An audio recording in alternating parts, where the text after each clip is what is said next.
now here at 10 Cent Games, and with me is... Dean Hall from Rocketworks. And I'm Yankee, and we are on the Gamescom, of course, still, and now having a look at the game Art of the Rail. What is that game about? So it's a reimaging of Transport Tycoon, the original game, and trying to just update it for, I guess, modern times and really enhance it, and yeah, I guess our kind of view of what we think could make Transport original, that feeling of a tycoon game. And that's of course fun memories for me, because I have played Transport Tycoon in the old days, like 20 years ago or something, like forever and ever. Now I'm very curious how a modern take on this looks like. The graphics is better, but not that much different. Yeah, so I wanted it to feel a bit like the original, Transport Tycoon. But you can see, you get to see the wood going into the train or things coming out. So we wanted it to have that nostalgic feel, but the most important thing to me for tycoon games is scale. You need thousands and thousands and thousands of vehicles. You need massive maps, being able to play it with other players. This is something I don't think was really existing on a lot of tycoon games out there now. Well, of course, the old Tycoon games were a little bit more limited in the design of computers at that point. But you've already started building quite something. What are we seeing here? Yeah, so basically, one of the things I was really interested in enhancing was the idea of hubs. So it's all about production chains. So I'm taking logs from here, and this is actually an expanded industry. It's actually growing. And then these logs from many different places I'm centrally locating here. And the original Transport Tycoon, when you place down a station piece, you automatically got storage. With Art of the Rail, you can actually choose to do different buildings, and you can actually set what types it should have in it. And so this lumber mill is turning logs into wood. And I'm actually getting a bonus for productivity from dropping off petroleum, and I'm getting an efficiency bonus from dropping off petrochemicals. So I really wanted to just expand on, I suppose, the logistics of how you do stuff. And then I'm taking the wood that's processed here and I'm taking it to this factory. And this factory, again, is also getting bonuses because I'm also delivering occasionally, very occasionally, petroleum and polymer, and that's giving me a bonus for efficiency there. And then you can see I've got a lot. I need to basically put down even more facilities here, so you can see this is going to start to fill up with even more goods. So I'm going to have to expand this a lot. I've started expanding it by adding maglev trains, because I was just starting to choke my line coming out of here. And I'm sending all these goods. See, all these trains are backed up. I think it might be a little bit like some of your ICE trains in Germany, maybe a little bit backed up there. And so there's too much going on here at this station. If I show all the assigned here, that's a lot of trains. Oh yes, you have a lot of trains going there, which is of course the ultimate goal of such games, to have many and many of trains. Before, you said you bring petroleum to the lumber mill, and I'm no expert in wood processing, but what is a lumber mill doing with petroleum? So I haven't finished on doing a lot of the balance. So this game's fully moddable. Everything I do in the game here can be changed by players. So for now, I've just been trying to get the core architecture of the game really good. So I just kind of did that to try it out. It's like I might swap petroleum for something else, but the idea was the petroleum gives you a bonus. In a game like Cities Skylines, it's less about punishing you for doing the wrong thing, but giving you a bonus for doing the right thing, which is what I was experimenting with here. And did I understand that correctly, that these hubs enable you to join several lines, or maybe even switch lines or switch from trucks to trains and things like that? Yeah, exactly. So I haven't finished cities yet. I really wanted to get cities in before Gamescom, but sadly I couldn't. The same for the industries applies for the cities, about like growing the industry and stuff like that. I've got cheats on so I can kind of show you some different things. So if I place down, what's a good one? Oil refinery here. We can see that this oil refinery is producing, and again the UI is placeholder, but it's producing 4 crude oil per tick. If I want to grow it, I would have to get fulfillment above 90%. But because I've got cheats turned on, I can mash the keyboard apparently, but I can basically use a command and do expand to automatically tell that industry to expand. And I think expansion of industries is a really unique thing added to the game. So you can see now it holds much more and it's producing twice as much. So the expansion of industries is an important part of the game. In that case, because of how the building is, I've told it to just do the same building, and you can actually see if I turn the camera around, you'll see the resources actually start to fill up. So if I do that again, you can see it's actually starting to fill up with the resources there. So I wanted to make you feel really connected to the game. So this one's actually expanded here. You can see multiple little buildings there, so some of the buildings, and that's how cities are going to work as well. But usually you don't, that's also the industry menu probably because you've enabled cheats, or do you usually place the oil wells yourself? No, you don't place anything yourself, but you can grow the industries. It's not in the game yet, but the way you'll generate new industries is lobbying. So in the likes of Stellaris or in Stellaris, the Galactic Senate, you do a yes or a no on votes. I see you having lobbying, so you can go to a city and give 500,000 to the please create an oil well thing to get it higher up in the chain, but other players might add 500,000 to the negative lobby to lower it down. So that's how industries will appear, but to make it grow, it depends on what is in this rule here. And it's all moddable. That's one of the key things of the game is to add in all that. Oh dear, something's happened here. It's happened here. That's what happens if you mess up your signals or have the chain. Bad. So what's happened here is this train is blocking all the way back here because there's no bays. So what I'll do is I always get distracted whenever I do this play session. So I'm going to add a new bay in here.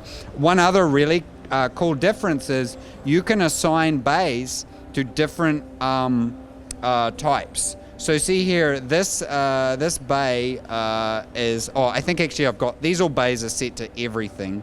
So what we'll do is we'll put an exit. This is an entry signal.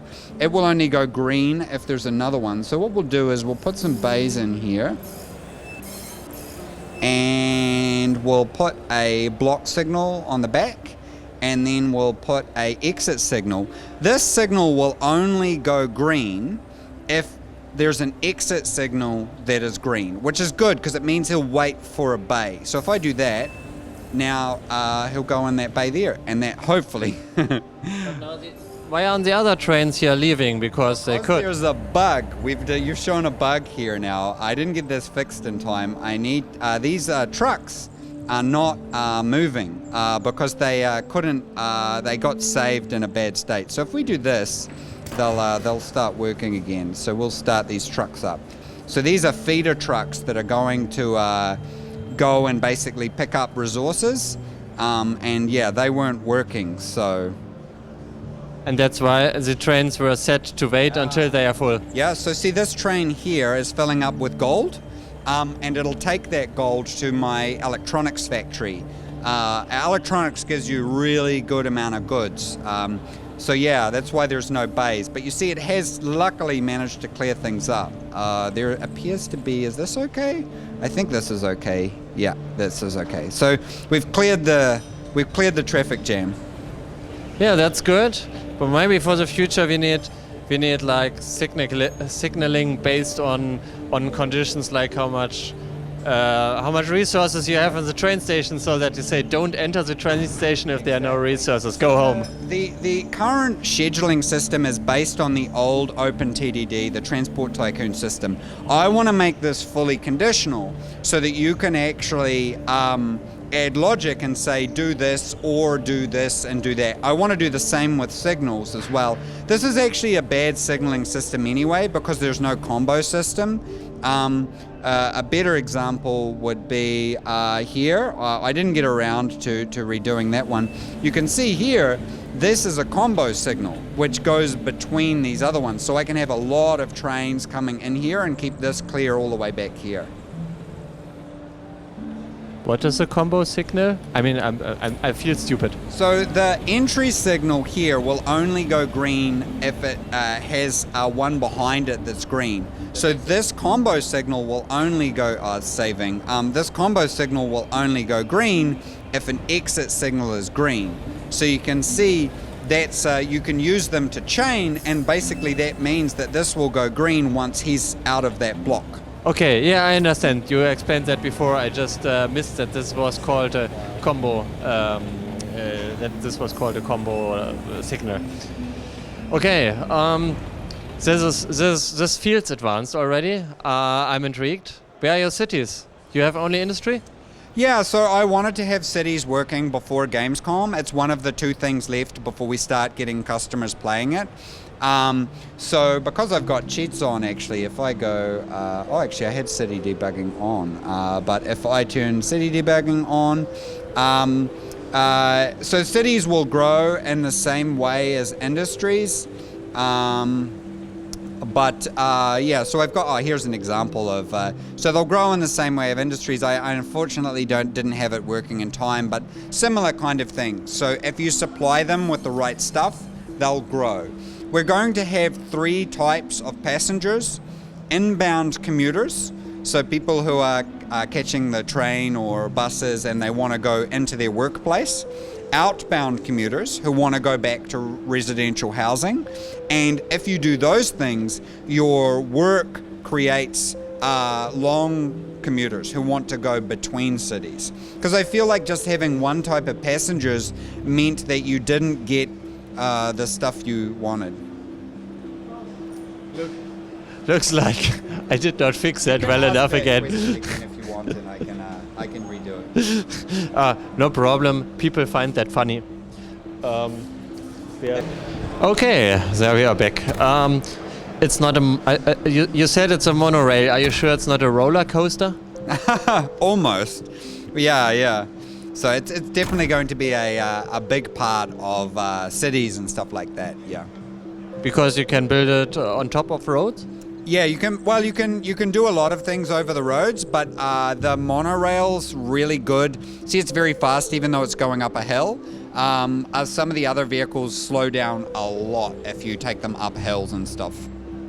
So if you have very mountainous terrains like you have here, this doesn't seems to be only demo purpose, because I think it's transporting nothing from nowhere. That's right, yeah. There's no, because the passengers aren't in yet, so we're going to have the three types of passengers, but they're not in yet, so yeah.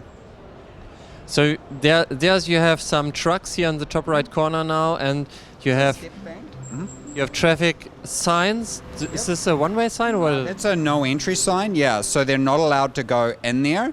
You can also place at the moment yield signs as well to stop vehicles. So I could probably, I've designed this one, so they're driving on the right hand side. New Zealand we drive on the left, but you can actually change that. But I've tried to make it so the vehicles drive in. Oh, actually no, it's left side, right? No, it's the right hand side, yeah. Okay, yeah, I need to be careful. I didn't know that you were in New Zealand also driving on the wrong side, but I could guess. No comment on wrong side. Exactly. Well, I spend a lot of time in Europe too, so I find it weird we drive on the other side. Yeah, most of the world does, but we are getting along, obviously. But you can change, if you can change the road to wherever you like, then it's no problem until you eventually decide that you want to change the side. Mm-hmm. Exactly. So all these places and all these networks are going to grow and grow, and eventually, how do you keep the overview on what you have? I mean, do you have some statistic, like can you see which trains are doing good and not so good? A lot of statistics. So yeah, that's a big thing to be able to see, like financial reports. Well, that's a boring vehicle, so we'll get this one here. The financial per vehicle, your company statistics. I mean, we need to do a lot more statistics as well, but it's yeah, it's a huge part of any transport game. Particularly as you improve your networks and stuff like that, we want to yeah, really show that off really well. Do you have this progression system over time that you have like technology change because years progress or something? Yeah, so we do at the moment, but it's a little bit, I suppose, boring. I think we need to do a bit of work on that to figure out exactly the best way to do it. I think just doing it on pure time might be a little boring. So at the moment, you really get to choose. If I look at, where's a vehicle I can look at? Maybe this one. So I've got this set to only, you can actually configure really easily what is allowed to go inside that vehicle. So if I like hover over this, you can see it says hold one of, and those things. But some vehicles let you hold multiple things at the same time. So we might have a sense of progression of some of the different things you do. You only get by achieving certain things in the game. So we want to put in a little bit of progression, but it's still a bit early to say exactly how to do that.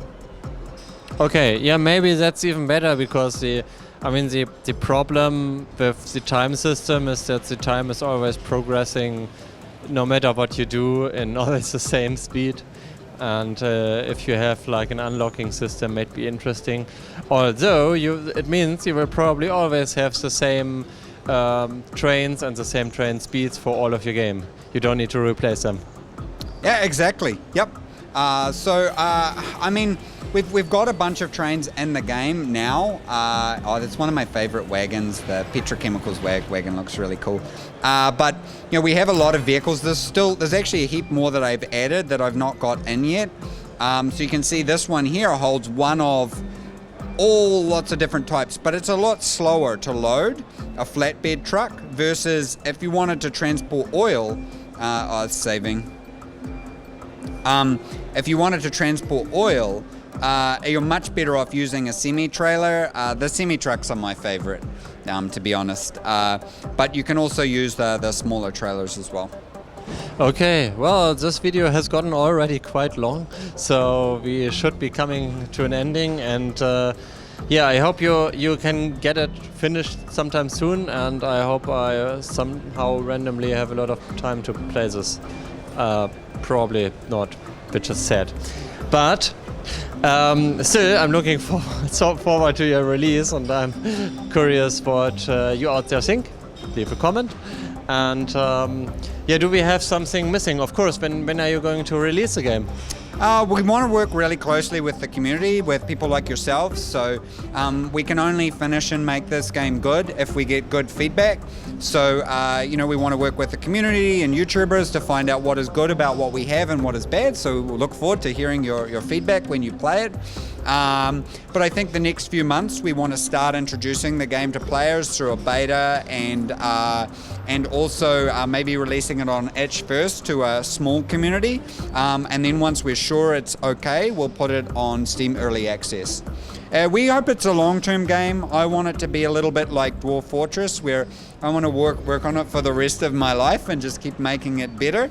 I just love Tycoon games, and I've always wanted to make a really good Tycoon game, and I hope that's what this game becomes. Well, probably you could work on it forever from the standpoint of whether there's work left. It's, I guess, more a financial point of view, whether you can actually do that. Community would probably look forward to that at any rate. And yeah, my final question is maybe publish the recorded gameplay and this interview on our typical channels. Say again? Oh, sorry. Maybe publish all of what we've just recorded. Yeah, definitely. Thank you.